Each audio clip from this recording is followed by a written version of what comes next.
Good morning, my dear student. Today we will continue your class 11th history chapter Path to Modernization. This is class 11th history last chapter.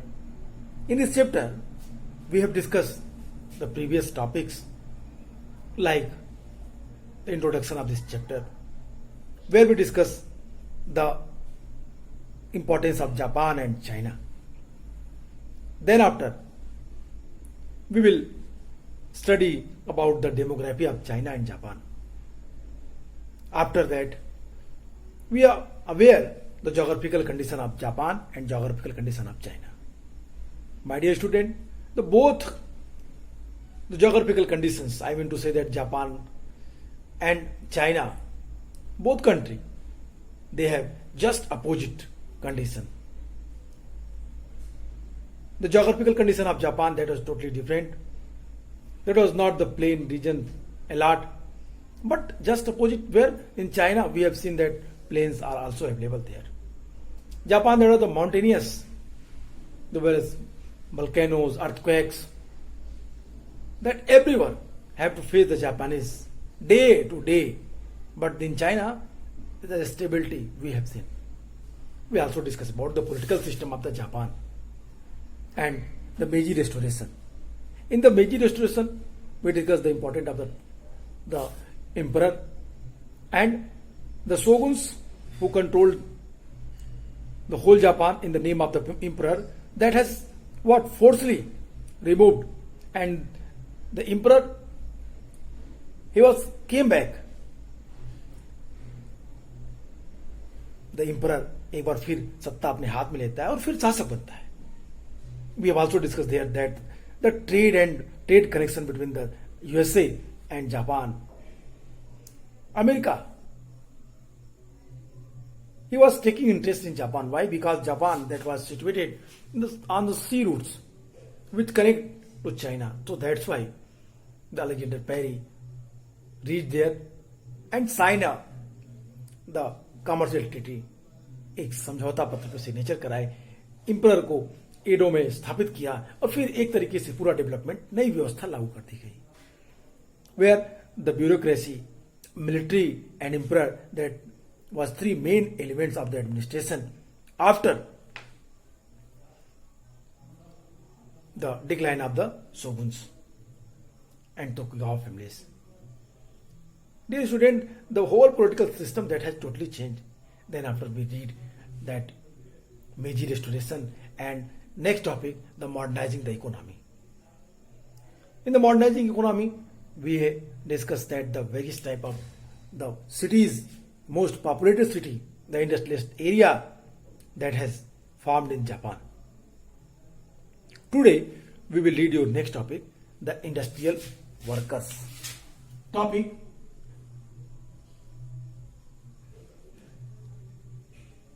industrial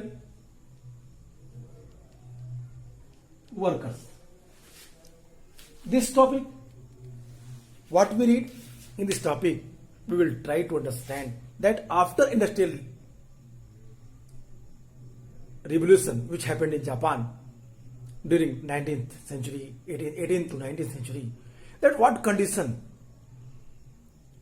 which the workers class faced. Which type of changes introduced in Japan? We will read in this paragraph, in this topic. My dear student, कहता है कि औद्योगिक जो industrialist थे, I mean to the number of the people of the manufacturing increased from 7 lakhs in 1870 to 4 million in 1930. I mean to say that कि एक बड़ी संख्या में मजदूरों की जो संख्या थी 1817 में 7 लाख से बढ़ के 1913 में 40 lakhs हो गई, 4 million के आसपास पहुंच गई. Most of them worker is units employing less than the people and using neither machinery nor electric power.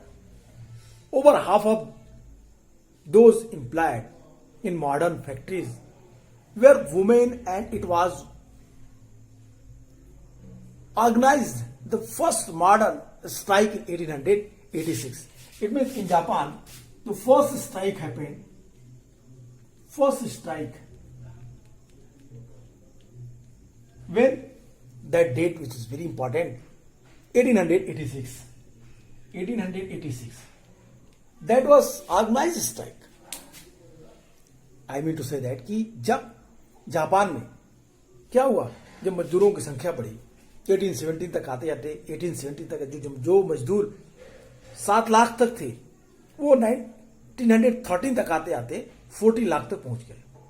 इन मजदूरों में अधिकतर मजदूर ऐसे यूनिट्स में काम करते थे जिनमें 5 से कम लोग थे और जिनमें मशीनों और इलेक्ट्रिक एनर्जी का इस्तेमाल नहीं होता था। इन मॉडर्न फैक्ट्री में काम करने वाले में आधे से ज्यादा महिलाएं थी। That is the very interesting matter that the workers who did work in factory the more than 50% they were the womens, महिलाएं थी। इन 1886 में पहली आधुनिक हड़ताल का आयोजन महिलाओं ने ही किया था।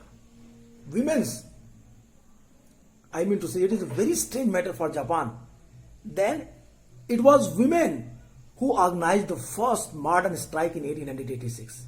After 1900, the number of men began to increase, but only the 1930 did male workers begin to what? The outnumber women. कहता है कि जो महिलाओं ने स्ट्राइक शुरू किया, पहला स्ट्राइक जापान में 1886 में महिलाओं के द्वारा शुरू किया गया। 1900 के बाद कारखानों में मेल की संख्या बढ़ने लगी।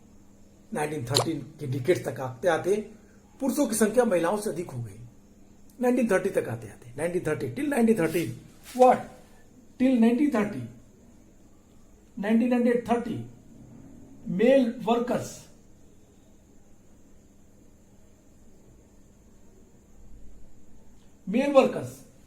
their number that has increased, बढ़ी। विमेन्स की तुलना में मेल वर्कर्स की तुलना ज्यादा हुई, एकाएक उनकी संख्या बढ़ने लगी।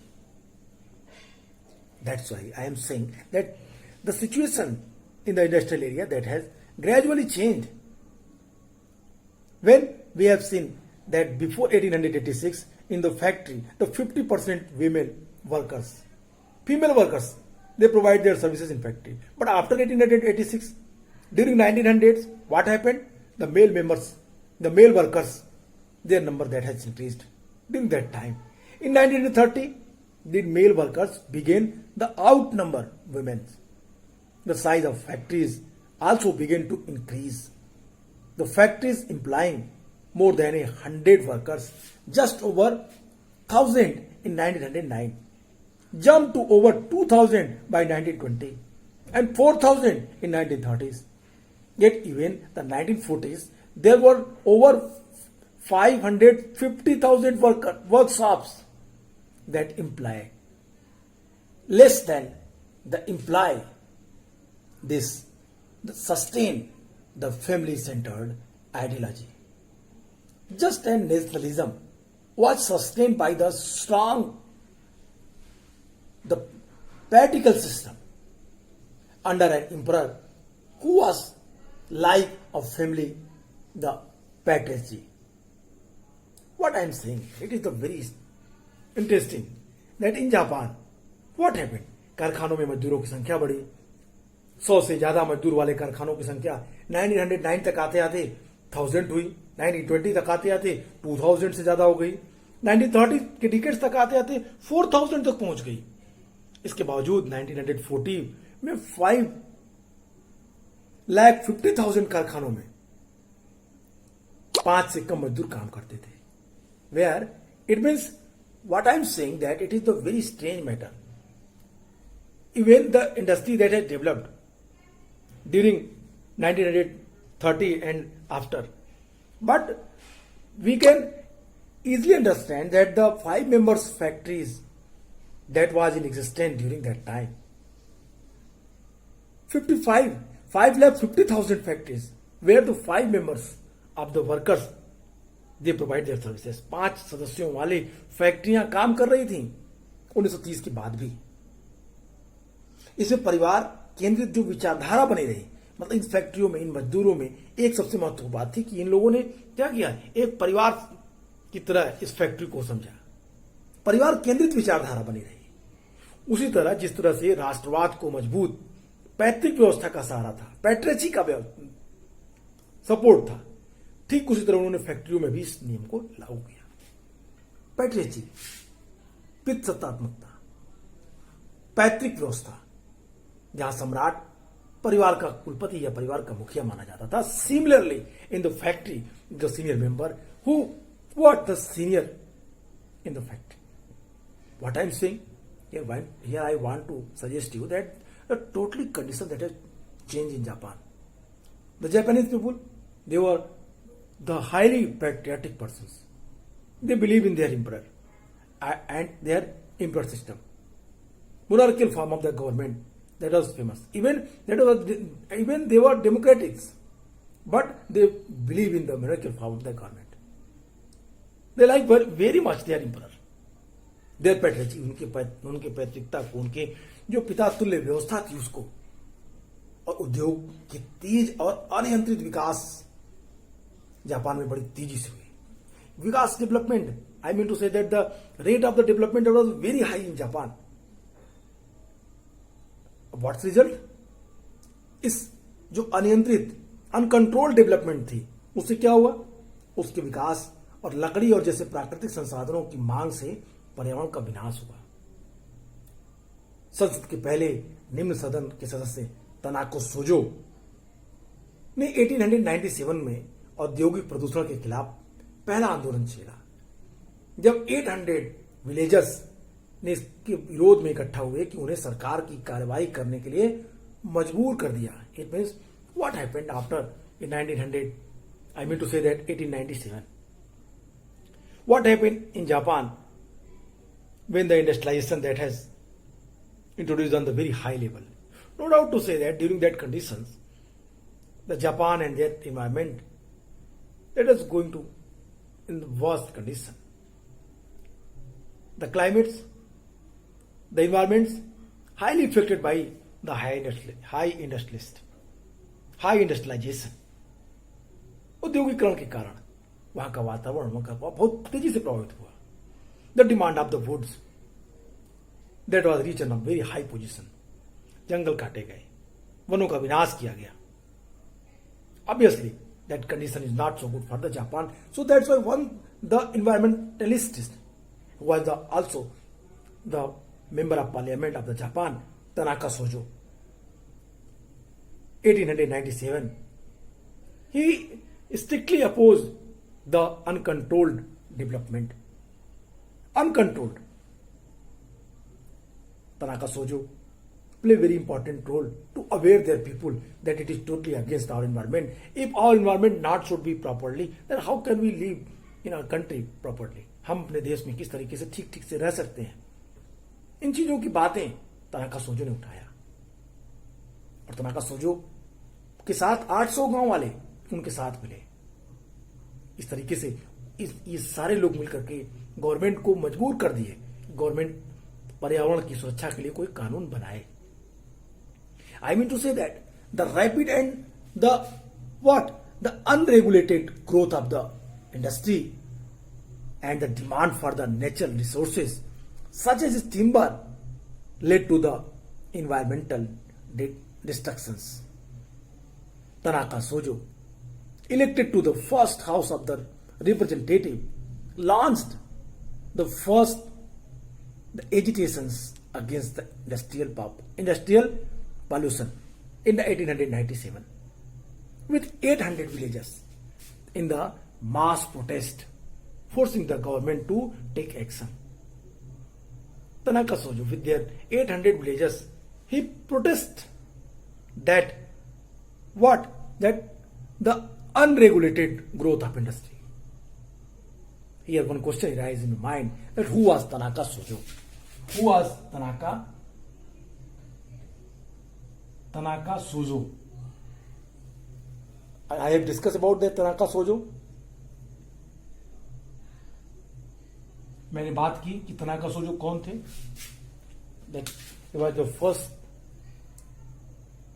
what the member of the, I mean to say that the first House of Representative who launched the first agitation against the industrial pollution in 1897. But if you will see the life of Tanaka Sojo, then obviously you will highly influence them. Tanaka Sojo, 1841 to 1930, 1841 to 1913. That Tanaka Sojo, he was born in 1841 and died in 1930. The self-taught son of the farmer rose to become a major political figure of the participated the popular rights movement in the 1880s. I mean to say that Tanaka Sojo जो थे वो किसान के बेटे Tanaka सोजो ने अपनी पढ़ाई खुद की और एक मुख्य राजनीतिक हस्ती के रूप में उभरे। 1880 की डिकेड्स में उन्होंने एक जनवादी हकों के लिए आंदोलन चलाया, लोगों के लिए एक आंदोलन चलाया, उस आंदोलन का हिस्सा लिया। इस आंदोलन ने संवैधानिक जो कॉन्स्टिट्यूशनल गवर्नमेंट थी उस सरकार को इस बात के लिए तैयार किया कि जो इंडस्ट्रियल डेवलपमेंट जापान में हो रहे हैं इसके लिए हम जापान की जनता के स्वास्थ्य के साथ खिलवाड़ नहीं कर सकते, जापान के पर्यावरण के साथ खिलवाड़ नहीं कर सकते। वो पहली संसद डायट में सदस्य चुने गए। उनका मानना था कि औद्योगिक प्रगति के लिए आम लोगों की बलि नहीं चढ़ाई जानी चाहिए।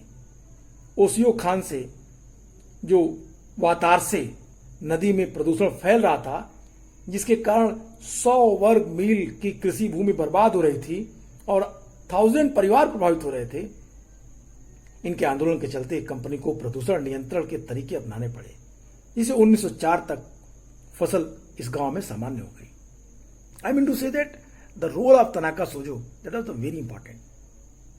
As I inform you that 1841 to 1930 he became most popular in Japan. Not only he was an environmentalist, he was also the politician.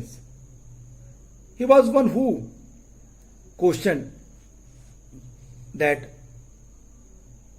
the pollution which was done by the industrialist. जो pollution किया जा रहा था industries के द्वारा उसके खिलाफ उन्होंने आवाज उठाई। They protest them. One incident happened, the Ashio mines was polluting the waterless river running the 100 square miles of the farmland and affecting the 1,000 families. The agitations forced the company to take pollution control measures so that by the 1984 the harvest were doubled. That is the movement which was started by them. No doubt to say that their work was admired. उनका जो काम था उसकी सम्मान जापानियों के दृष्टि में अत्यंत महत्वपूर्ण थे। And we are going to read your next paragraph, next topic, that is aggressive nationalism. No doubt Japan became the economically prosperous, and in the starting of the class, I have already informed you that there were 3 main elements in Japan. Which first, the emperor, second, bureaucrats, and third, army.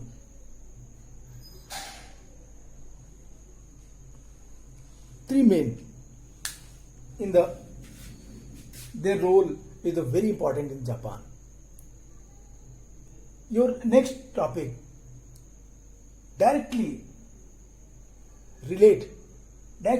connected with these, in तीनों से connect है. Your next topic is the aggressive nationalism. What we are going to read? Aggressive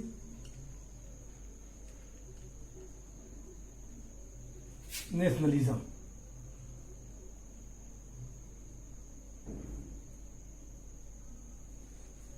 This is your next topic. What we are going to read. क्या था aggressive nationalism? कहता है मेजी restoration के बाद जो मेजी संविधान का निर्माण हुआ, मेजी संविधान में सीमित मताधिकार पर आधारित था। उसमें डायट बनाई गई। Diet it means parliament, Japanese parliament called diet. Diet बनाई गई। इसमें जिसके अधिकार बड़े सीमित थे, लिमिट थे। जापानियों ने संसद के लिए इस जर्मन शब्द का इस्तेमाल किया क्योंकि कानूनी सोच जर्मन की सोच से प्रभावित थी। शाही पुनर्स्थापना करने वाले नेता सत्ता में बने रहे और उन्होंने राजनीतिक पार्टियों का गठन किया, पॉलिटिकल पार्टीज को क्या किया, बनाया। 1918 और 1931 के दरमियान जो जनमत से जो चुने गए प्रधानमंत्री ने मंत्रिपरिषद बनाए।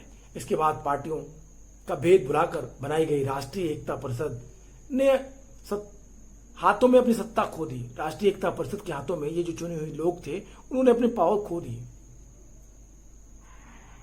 सबसे महत्वपूर्ण बात थी कि सम्राट जो था वो सैन्य बलों का कमांडर था।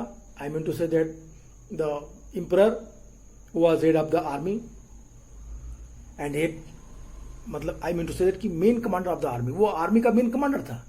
The emperor was the commander of the forces and from 1819 this was the interpreted the meant that army and the navy had independent control. In 1989, the prime minister ordered that only serving generals and admirals could become ministers.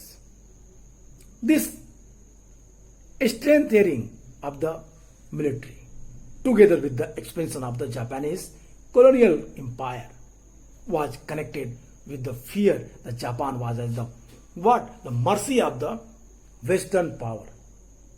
This fear was used to silence opposition to military expansion and to higher tax to fund the armed forces. My dear student, it is the very interesting that the Meiji Constitution, when it was launched, the Meiji Constitution was based on the restricted franchises and created a diet. Japanese used the German word for parliament because of the influence of the German legal ideals. With the limited powers, the leaders who brought about the imperial restorations continued to exercise power and brought about the imperial restorations. It means कि इन पूरी चीजों में आपको क्या मिल रहा है? कह रहा है कि मेजी संविधान में सबसे पहले लोगों को सीमित अधिकार थे। पार्लियामेंट के लिए एक वर्ड का यूज किया गया, that was Diet. Why? Diet was the German word. They use Diet why? Because they were much influence to Japanese administrative system. In the Meiji constitutions, the political rights that was very limit for the peoples. और एक सबसे महत्वपूर्ण बात थी कि the persons, the leaders who brought about the imperial restorations continued to exercise power and even established the political parties. Between 1918 to 1931, the popularly elected the prime minister formed cabinets. Therefore, they lost their power in the national unity cabinets formed across the party lines. The emperor was mainly, they were commanders of the forces, and the form 1819, this was what? The interpreted to mean that the army and the navy had independent control. In 1899, the prime ministers ordered that only serving generals and admirals could become ministers. What happened in Japan? What was happening in Japan? One side we have seen that where there is elections happened, where the democratic form of the government tried to come into existence. But in the other sides, what we have seen, the military generals, they appointed himself the cabinet minister as a cabinet minister, and only the admirals, only the generals who are serving in military, they only can be ministers, no one other. Why they were using that path, I mean to say that system, क्यों इसका इस्तेमाल कर रहे थे? Because they want to expand their boundary, they want to capture the various colonies. That's why the topic name was aggressive nationalism. इसीलिए इस topic का नाम अग्रेसिव नेशनलिज्म है. कहता है कि जो सबसे महत्वपूर्ण बात है, सेना को मजबूत बनाने के लिए इस मुहिम और जापान के औपनिवेशिक देशों में वृद्धि इस डर से जुड़े हुए थे कि जापान पश्चिमी शक्तियों की दया पर निर्भर न हो. Japan should not be what ask for the some help for the western country. They feel that no, हमें नहीं चाहिए, we should never help for the western and western country. Western पश्चिमी और पश्चिमी देशों के से हमें कोई सहायता नहीं चाहिए. और इसीलिए उन्होंने इस तरह की व्यवस्था अडॉप्ट की. जापानियों में डर हमेशा रहा कि कहीं हम ऐसा ना हो जाए कि हमें पश्चिमी देशों से मदद लेनी पड़े, और इसके लिए उन लोगों ने अपने को मजबूत स्थिति में रखने के लिए उन्होंने इस व्यवस्था को अडॉप्ट किया. कहता है कि इस डर से सैन्य विस्तार के खिलाफ सैन्य बलों को अधिक धन देने के लिए वसूले जाने वाले जो हायर टैक्स थे, उसके खिलाफ उठने वाली आवाजों को भी क्या किया गया, दबाने में इन शक्तियों का इस्तेमाल किया गया. Suppose the military expenses, suppose I mean to say that in Japan, the military, their condition, their status, day by day increase. So that's why in Japan, it is very important that without money, military cannot be developed form. That it cannot be come into the developed form. So that's why they have to collect the taxes. They have to collect the money. On the basis of that, they empowered himself. And the militaries collected. I mean, जो क्या किया इन लोगों ने, कहता है कि the fear was used to silence opposition to military expansion and the higher taxes to fund that armed forces. Arm forces के लिए जो बड़े पैमाने पे क्या उठाया गया, जो टैक्स वसूले गए, जो पैसे कलेक्ट किए गए, उनको रोकने के लिए कोई आवाज न उठे, इसलिए सबकी जो आवाज उसको दबा दिया गया. मिलिट्री के सारे कार्यों को लीगल ठहरा दिया गया. And that was the what, that was the development. It is a very interesting matter with Japan.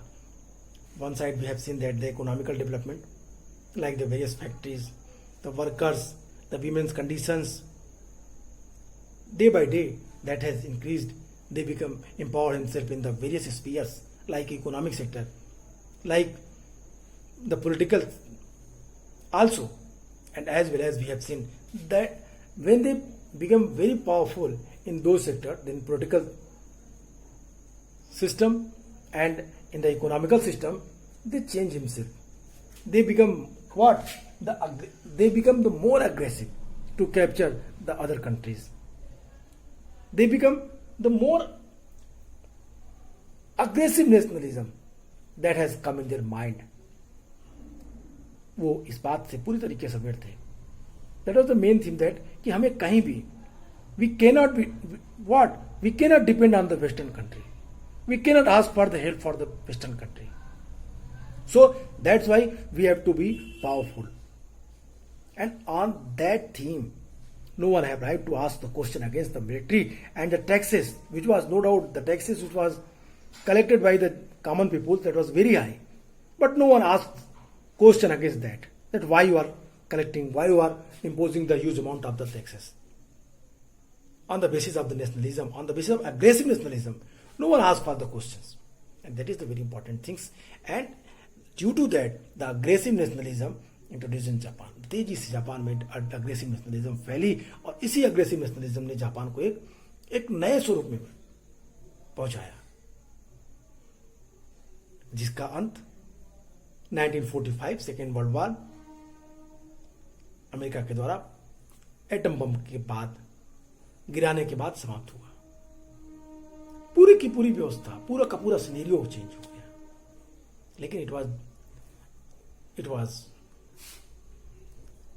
The great what misfortunate for the Japan that he was developed country, but he involved himself in war. He destroyed himself. But suddenly we have seen the condition of Japan after the Second World War. He again re-established their whole system, their economy, their administrative system, and these are all. इतने कम समय में इतना तेजी से विकास कर पाना ये सबकी बस की बात नहीं थी. सिर्फ जापान जैसा देश था जिसने ये चीजें संभव कर पाई. इस तरीके से जापान का विकास तेजी से हुआ. I hope are getting all things what I am saying here. मैंने जो आपको कहा वो चीजें आपको समझ गई. In next topic we will read the westernization and tradition. The next topic in my next video. आज के लिए इतना ही. Goodbye and take care.